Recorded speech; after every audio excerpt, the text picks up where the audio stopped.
Bonjour, grave accident hier à Flêtre dans le département du Nord. 2 minibus transportant un groupe d'enfants handicapés sont entrés en collision avec 2 voitures.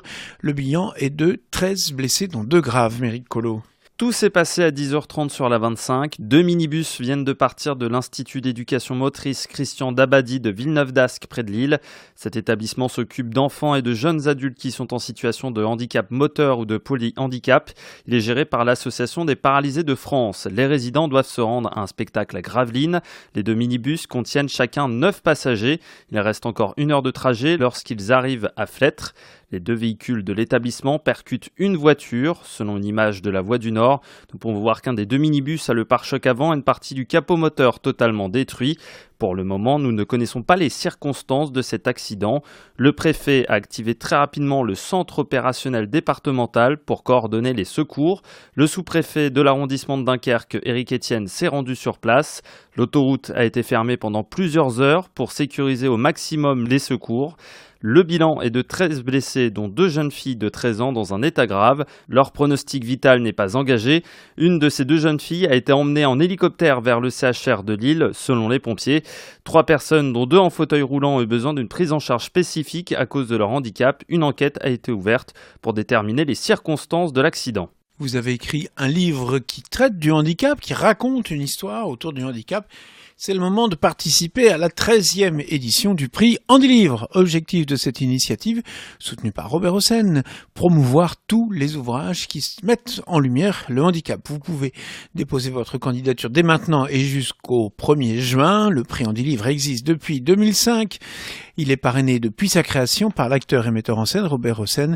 L'objectif, c'est de mettre en avant le handicap grâce à la littérature. C'est aussi l'occasion de réunir les personnes handicapées comme les acteurs de ce domaine. Le jury est composé de personnalités du monde de la littérature. Cette initiative a déjà récompensé de nombreux livres, comme en 2007 Maldon de Michael Olivier, qui a été adapté à la télévision par TF1. L'année dernière, le prix du meilleur roman a été remis à Ginny Moon de Benjamin Ludwig. Patient de Grand Corps Malade avait reçu une mention spéciale. Si vous voulez postuler, toutes les infos sont sur vivrefm.com. La semaine prochaine, ça sera le rendez-vous annuel de l'Intégrathlon, un événement autour du sport qui permet de rassembler les personnes handicapées et valides. 5 villes de Seine-Saint-Denis accueillent 50 disciplines différentes pendant cet Intégrathlon. Comme chaque année, on retrouvera le trophée Laurent Bidard. Ça sera le 4 mai, un tournoi de football organisé par un foyer, le foyer des myosautistes de Tremblay en France. Les joueurs sont des adultes avec une déficience mentale. Méric Collot. Le 4 mai, il faudra se rendre au Palais des Sports de Tremblay en France. À partir de 10h, vous allez voir du beau football pendant le trophée Laurent Bidard. Cette compétition rassemble une centaine de sportifs répartis dans une douzaine d'établissements d'Île-de-France qui intègrent des déficients mentaux. Certaines équipes se préparent toute l'année pour ce tournoi. L'objectif pour les éducateurs est de passer un moment convivial. Cette journée permet également aux différents membres des établissements d'échanger sur leurs difficultés. Surtout, tout se déroule dans une ambiance festive avec de la musique. Tout le monde peut venir assister au match et participer à un pique-nique avec les personnes handicapées.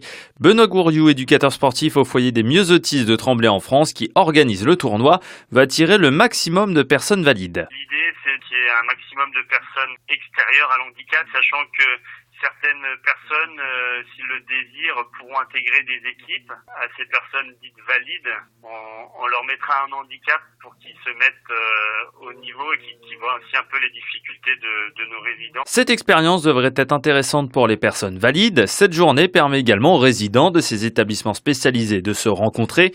Benoît Gouriou nous confirme que cet événement est très attendu par les participants de ce tournoi de football. C'est très attendu. Les résidents ont comme repère cette période de l'année où il y a le trophée Laurent Bidard et nous le réclament des différents foyers qu'on les croise et c'est très attendu aussi par les éducateurs. Cet événement permet aux membres de ces établissements de s'ouvrir sur les autres. Rendez-vous le 4 mai pour le trophée Laurent Bidard. Il se déroule sur le terrain synthétique numéro 1 du Palais des Sports de Tremblay en France.